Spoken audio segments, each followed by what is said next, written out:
연중 제22주간 토요일에 보내드리는 오늘의 강론. 부산교구 장산성당 부주임 김재현 성우 안토니오 신부의 강론을 들으시겠습니다.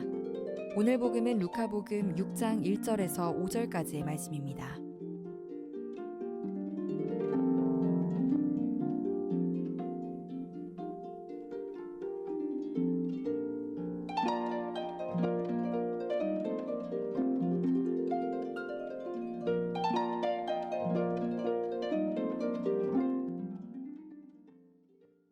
예수님께서 안식일에 밀밭 사이를 가로질러 가시게 되었다.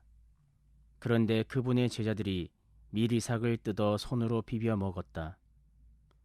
바리사의 몇 사람이 말하였다. 당신들은 어째서 안식일에 해서는 안 되는 일을 하오? 그러자 예수님께서 그들에게 대답하셨다. 다윗과 그 일행이 배가 고팠을 때 다윗이 한 일을 읽어본 적이 없느냐? 그가 하느님의 집에 들어가 사제가 아니면 아무도 먹어서는 안 되는 제사빵을 집어서 먹고 자기 일행에게도 주지 않았느냐? 이어서 그들에게 말씀하셨다. 사람의 아들은 안식일의 주인이다. 안식일은 하느님께서 6일간 천지를 창조하시고 쉬신 날을 일컫습니다. 그래서 유대 율법에는 이날은 사람도 동물도 쉬어야 하는 날로 지정되어 있습니다. 오늘 복음에서 이 안식일에 대한 논쟁이 등장합니다. 때마침 오늘은 토요일로서 성경에 등장한 그 유명한 안식일입니다. 많은 분들이 주일을 안식일로 오해하고 있는데 안식일은 토요일이고 주일은 일요일입니다. 그리고 일요일, 즉 주일은 주님께서 부활하신 날로서 주말이 아니라 주간 첫날입니다. 마르코복음 15장 42절에 예수님이 안식일 전날 묻히셨다고 나옵니다. 마테오복음 28장 1절에 안식일이 지나고 주간 첫날에 예수님이 부활하신 장면이 묘사되어 있습니다. 따라서 안식일은 주간 마지막 날이고 주일은 주간 첫날입니다. 그래서 달력에도 토요일은 주간 제일 마지막에, 주일, 일요일이 주간 맨 처음에 나오는 것입니다. 어쨌든 안식일 논쟁에 관한 부분을 읽으니 문득 드는 생각이 있습니다. 하느님은 왜 쉬셨을까요? 쉼이 필요 없으신 분이신데 왜 쉬셨을까요? 안식일은 하느님이 창조하신 세상의 경이로움을 이스라엘 백성을 구원하신 하느님의 구속 활동과 일의 고통과 억압에서 자유로워지는 날로 규정된 날입니다.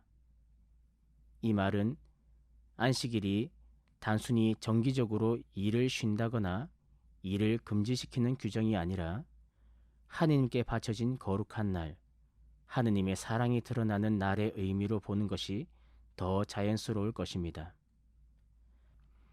그렇게 본다면 창조물들이 열심히 자신의 해야 할 바를 다 하다가 쉼으로써 창조의 목적이 무엇인지 다시금 깨닫는 것, 당신의 사랑이 넘쳐 세상이 창조되고 활기차고 자유롭게 돌아가듯이 그 사랑을 다시 확인하고 느껴 우리도 이 세상에 사랑이 넘쳐 흐르게 하여 더 생명력 있게 만드는 날일 것입니다.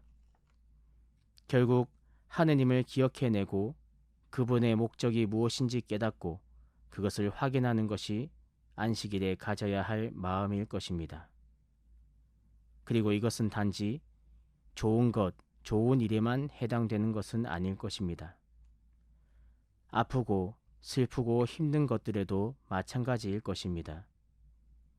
슬픈 일에는 슬퍼하고 애도하는 시간을 가지며 이해하고 받아들일 필요가 있지요. 아프고 힘들고 고통스러운 일들도 그것을 받아들여 유연해지는 시간이 필요합니다. 세상 만사에서 한 걸음 물러나 그것들을 바라보고 받아들이는 유연해지는 시간. 이러한 것 또한 안식일의 의미 안에 포함되는 행위일 것입니다. 이러한 의미에서 안식일이 창조물을 위해, 특별히 사람을 위해 만들어졌다는 예수님의 말씀은 그 안식일 안에서 단순히 편안하게 쉬는 것이 아니라 하느님 안에서 쉼으로써 존재와 생명과 사랑을 배우고 깨닫고 확인하는 시간을 가지라는 의미를 더욱 확고히 하는 말씀으로 받아들여야 할 것입니다.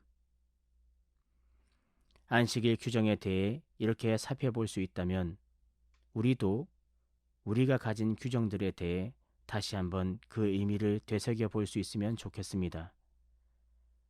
우리가 지킬 여러 규정들, 특히 코로나 시대에 지켜야 할 여러 규정들이 사람을 어떻게 살리고 이롭게 하는지 이해하며 지켜나갑시다.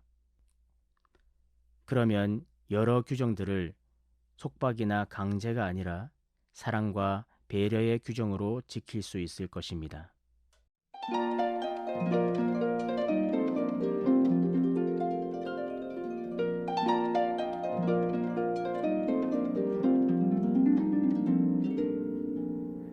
지금까지 부산교구 장산성당 부주임 김재현 성우 안토니오 신부의 강론을 들으셨습니다.